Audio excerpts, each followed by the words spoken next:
Each day I wake up and I have my morning coffee. Each cup is an additional 16 ounces, attempting to stop me from allowing you to control my every thought. But I keep drinking, my thinking, into sinking feelings about linking the fake things we layered on the real things we shared to protect ourselves from caring too deeply. To keep our guards unguarded and not let our emotions seep too neatly into each other's hearts because for some reason you found it too difficult to love me through the distance keeping us apart. But for me, that was one of the many reasons it was worth staying together. Imagine the passion that happens every time we weather another stint absent each other's touch. For me, time and distance were never enough reason to say, this is too tough and I don't think that we should stay together. Because it wasn't until you that I realized the color of true love was the color of your eyes accompanied by the glow of your smile. The undeniable beauty of your mind. The bind you have on me feels sublime, but ever since you left, I have been trying to climb out of this vast abyss known only as loneliness, and I feel like the only way to climb free is through endless amounts of 16-ounce coffee. Every morning, my alarm clock is the warning sign that my mind is about to kick into overdrive, fantasizing about what we could have been and the perfection that we once were, because to me, beyond perfection is where we were headed for. The only time I've ever been to heaven is when you're laying next to me.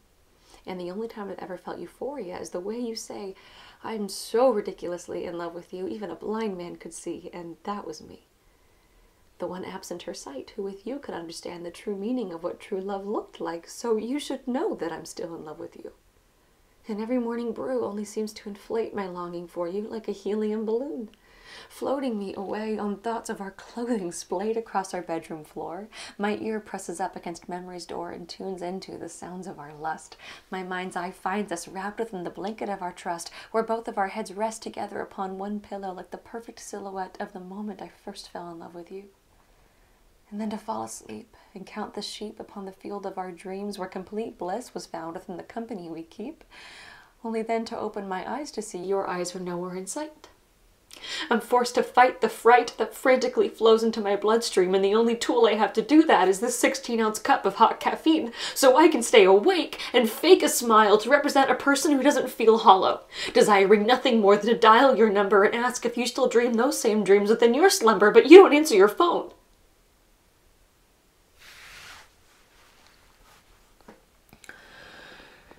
So here I am walking alone on the street, attempting to resist letting the thought of you creep onto every wall of concrete surrounding me.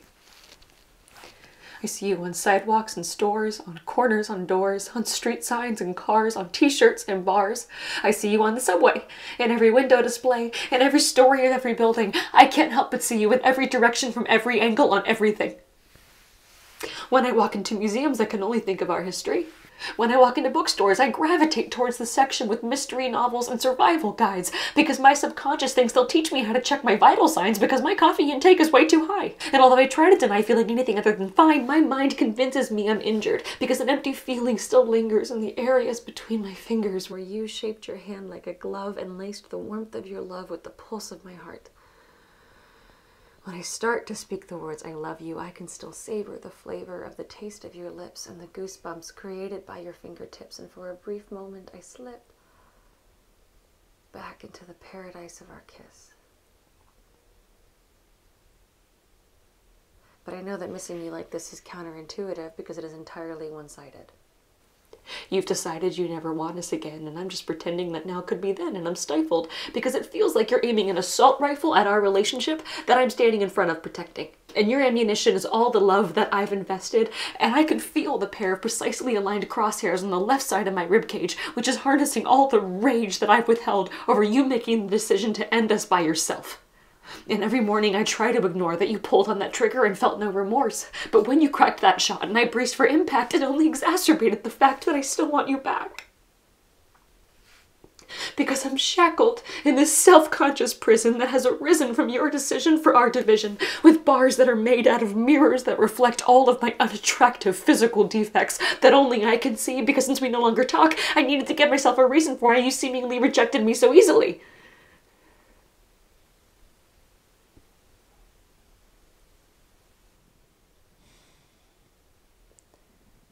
This is for anyone going through a one-sided breakup gone wrong. They say old love only hurts until new love comes along.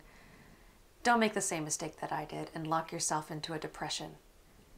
Instead, use me as an example and take away from this one lesson. That if loving you back is too much to ask, don't get stuck in a rut. Instead, grab some skim milk, 2 sugars, and a 16-ounce cup, because waking up and letting it go is something that needs to be done. Step 1 is out of the way of that gun. Step 2 is still hearing that bullet shot, turning around and watching that relationship ascend into the forgotten, where from there it will drop down to you a key that you can use to unlock those shackles and take step 3 out of your prison cell and into a new beginning. Where out here, there are just 3 policies. The first is to just maintain your honesty. The second is to never devalue yourself, because to someone you are a commodity. And number 3 is the next time you feel ready to brew your morning coffee, just remember that it's healthier to always drink responsibly.